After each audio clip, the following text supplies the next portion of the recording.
মা বাবার সাথে বেয়াদবি করলে ফলাফল কেমন হয় শুনেন। কুমিল্লার একটা এলাকার নাম হলো চান্দিনা। ওই চান্দিনার একজন লোক আছে, তিনি হলো ডাক্তার, থাকে ঢাকায় মুগদায়। তিনি আমাকে বলল, হুজুর মায়ের সাথে বেয়াদবি করলে যে কি হয় এটা আমি চোখ দিয়ে দেখছি। প্রতি জুমায় তিনি আমার মসজিদে নামাজ পড়ে। ডাক্তার মানুষ, MBBS ডাক্তার, অনেক বড় সম্মানী ব্যক্তি। তিনি বলল, হুজুর আমার বাড়ির পাশে এক মহিলা তার বাচ্চাকে নিয়ে অনেক কষ্ট করে বড় হয়েছে। বড় হওয়ার পরে স্বামী মারা গেছে। স্বামী মারা যাওয়ার পরে স্ত্রী দ্বিতীয় কোনো স্বামী গ্রহণ করে নাই। বাচ্চার চেহারার দিকে তাকাইয়া সৌন্দর্য, রূপ, লাবণ্য, যৌবনকে বিসর্জন দিয়েছে। বাচ্চা বড় হয়ে গেছে, শক্তি হয়েছে। সন্তান এবার মাকে বলল, ও মা, আমার মনে চায় আমি ইতালিতে গিয়া কাজ কাম কইরা বাড়ি ঘরটার একটু সৌন্দর্য করব, কিন্তু টাকা নাই, কেমনে আমি ইতালি যাব? নানার যেই সম্পদ মা তুমি পাবে সেই সম্পদ বিক্রি করে আবার ইতালি পাঠায়া দাও। এবার মা সিদ্ধান্ত নিল যে বাবার পৈতৃক সম্পদ বিক্রি করে সন্তানকে ইতালিতে পাঠাবো। সম্পদ বিক্রি করার পরে টাকার ক্যাপচার হয় না, আরো লাগবে। এবার মা নিজের ব্যবহৃত হাতের রুলি, গলার হার বিক্রি করে টাকা যোগ করে সন্তানকে ইতালি পাঠায়া দিছে। ইতালিতে সন্তান যাওয়ার পরে 2-1 মাস মায়ের সাথে ভালো এক সম্পর্ক। ও মা, আগামী বছর থেকে ঘরের কাছে হাত দিব, বিল্ডিং বানাইব। কত স্বপ্ন, মায়ের কলিজার ভিতরে আনন্দ। যদিও আমি দ্বিতীয় স্বামী হিসেবে কাউকে গ্রহণ করি নাই, সন্তানের ভবিষ্যতের দিকে তাকায়া আজকে সেই সন্তান প্রতিষ্ঠিত হয়েছে, মানুষ হয়ে গেছে। এবার সেই ডাক্তার বলে, হুজুর 3-4 মাস যাওয়ার পরে সন্তান কেমন জানি পরিবর্তন হয়ে গেছে। পরে বুঝতে পারলাম সন্তান একটা মেয়ের পাল্লায় পড়ছে। এই মেয়েটার সাথে ফোনে নিয়মিত কথা হয়, আলাপ হয়।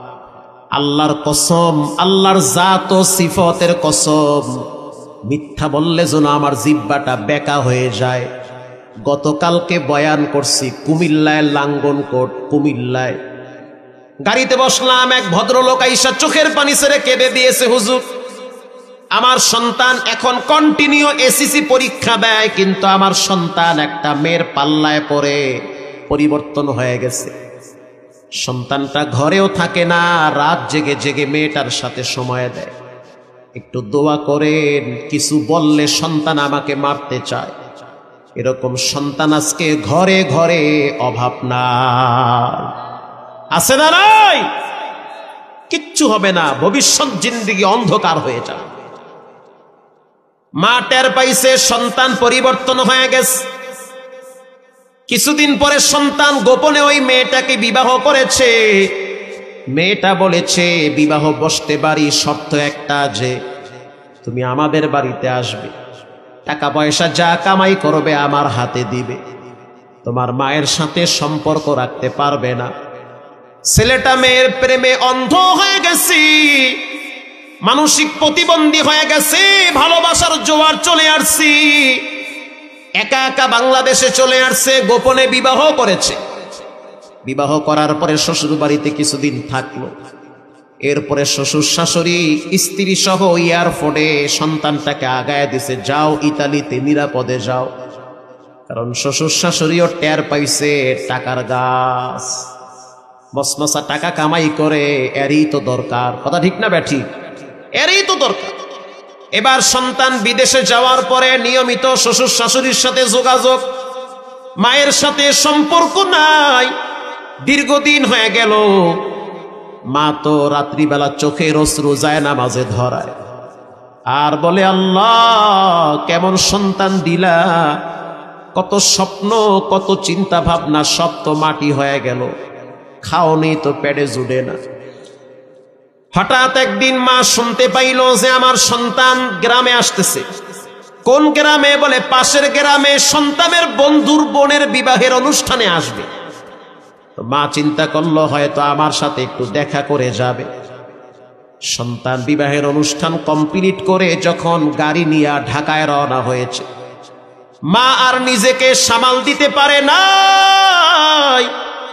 মা বুঝতে পারছে যে সন্তানের ভিতরে মনুষ্যত্ব নাই, পশুর চেয়েও খারাপ হয়ে গেছে। সন্তানের মহব্বতে মা এবার রাস্তায় দাঁড়ায় রইছে। এবার সন্তান যখন গাড়ি টান মারছে, মা সামনে দাঁড়ায় বলে, টান দিস না, একটা বারের জন্য তোর বাবার ভাঙ্গা খাটটা একটু বসে যা। সন্তান বলতে আছে, রাস্তা ছেড়ে দাও, ব্যস্ত আছি আমি, পরে দেখা করব। তোমাকে পরিচয় দিলে আমার মান সম্মান থাকবে না। তুমি তো ফকিরনি, তুমি তো গরিব। তোমার ওই ভাঙ্গা টিমের ঘর দেখলে আমার স্ত্রী মন খারাপ করবে, শ্বশুর শাশুড়ি মনে করবে যে আমি ফকিরনির পোলা। মা বলতে আছে, সন্তান, জীবনে কোনোদিন তোর শ্বশুর শাশুড়ির সাথে আমার দেখা করাইস না। একটা বারের জন্য আমার ঘরে আইসা আমার হাতে এক গ্লাস পানি খেয়ে যা। আমি তো তোমাকে লম্বা টাইম পেটে রাখছি, তোমাকে রাত জেগে জেগে পাখা দিয়া বাতাস কইরা ঘুম পাড়াইছি, গভীর রাত পর্যন্ত তোমাকে আমি সুস্থ করার জন্য পাশে বসে বসে যত্ন করেছি। তখন তো আর বউ ছিল না, তখন তো শ্বশুর শাশুড়ি ছিল না, এখন তোমার অভাব নাই। বারবার খবর নেয় তোমার, তুমি কেমন আছো। আলগা দরদ এখন বায়া বায়া পড়ে, ঠিক না ব্যাঠি? এতদিন তো খবর ছিল না। সন্তান বলল, সময় নাই, জায়গা পরে আসবো। মা চিন্তা করলো সন্তান থাকবে না, চলে যাবে। জানলার ফাঁক দিয়া মা হাত ঢুকা দিছি, যাইস না, একটা বারের জন্য ঘরে বসে যা। সন্তান এমন নিষ্ঠুর পাশাদ, মাকে এমন জোরে একটা ধাক্কা মারছে, গাছের সাথে গিয়া মা পড়ে গিয়েছে।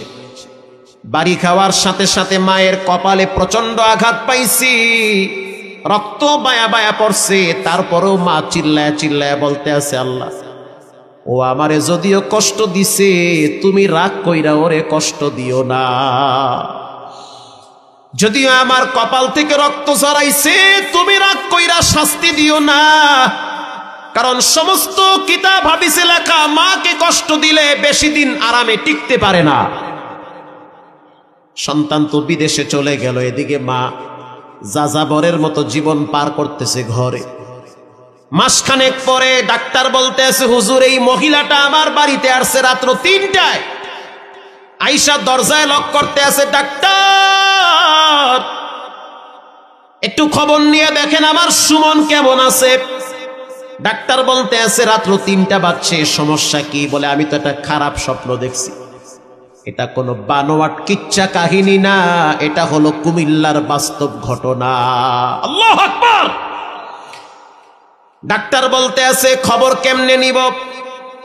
মহিলা বলতে আছে, যেমনে হোক খবর নেন, আমার সন্তান কেমন আছে। ডাক্তার বলল, কি স্বপ্নে দেখলা? বলে, আমি দেখছি আমার সন্তান একটা ফ্যাক্টরির ভিতরে মিশিং চলতেছে, মিশিং এর ফিতার সাথে আমার সন্তানের হাত পেঁচাইছে। হাত পেঁচাইতে পেঁচাইতে পেঁচাইতে পেঁচাইতে শরীর থেকে হাতটা আলাদা হয়ে গেছে। এটা আমি স্বপ্নে দেখছি, তাড়াতাড়ি একটু খবর নেন। ডাক্তার বলতে আছে, হুজুর, আমি এই মহিলাটারে একটু বুঝাইয়া শুনাইয়া বাড়িতে পাঠাইয়া দিছি। কিছুক্ষণ পর আমার মোবাইলে ঋণ ভেসে উঠল। তখন মোবাইলের দিকে তাকায় দেখলাম এটা বাহিরের নাম্বার। কল রিসিভ করলাম। ওই যে সুমনের কিছু বন্ধু বান্ধব আছে, তাদের সাথে আমার কথা হয় মাঝে মাঝে। একজনে ফোন দিয়া বলল, সুমনের অবস্থা খারাপ, ফ্যাক্টরির ভিতরে, জুতার ফ্যাক্টরির ভিতরে দাঁড়ায়া দাঁড়ায়া ডিউটি পালন করতেছিল, চামড়াগুলা পল্টাইতেছিল ফিতার সাথে।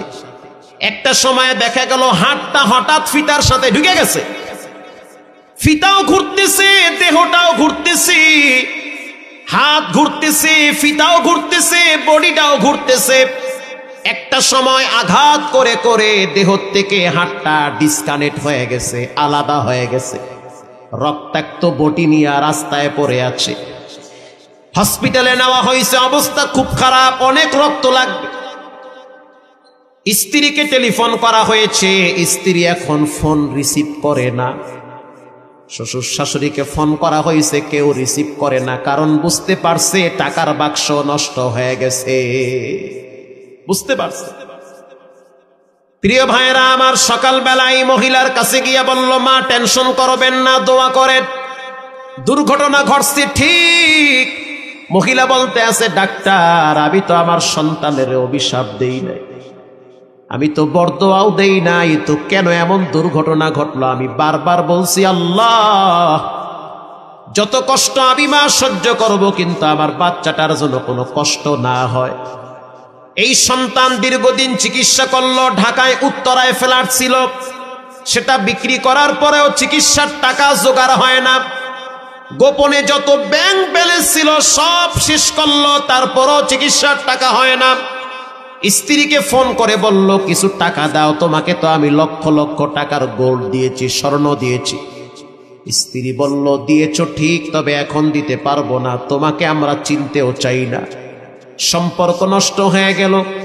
গ্রামে চলে আসছে, মা এয়ারপোর্টে গিয়া বসে আছে আর বলতে আছে, সন্তান সবাই তাড়ায়া দিতে পারে, আমি মা তোমারে তাড়ায়া দিতে পারি না। এখন এই মায়ের ঘরেই থাকে। কয়েক বছর আগে সন্তান দুনিয়ার থেকে বিদায়। শবে বরাতের রাত, ও মা বাবার অবাধ্য সন্তান, যারা বেয়াদবি করেছ, যাদের উপরে মা বাবা কষ্ট নিয়ে আসে, গোপনে মাপ চাও, তা না হলে সুন্দর জীবন টিকবে না, এলোমেলো হয়ে যাবে, ভবিষ্যৎ অন্ধকার হয়ে যাবে। যাদের টাকনুর নিচে প্যান্ট আছে তাদের দোয়া কবুল হবে না।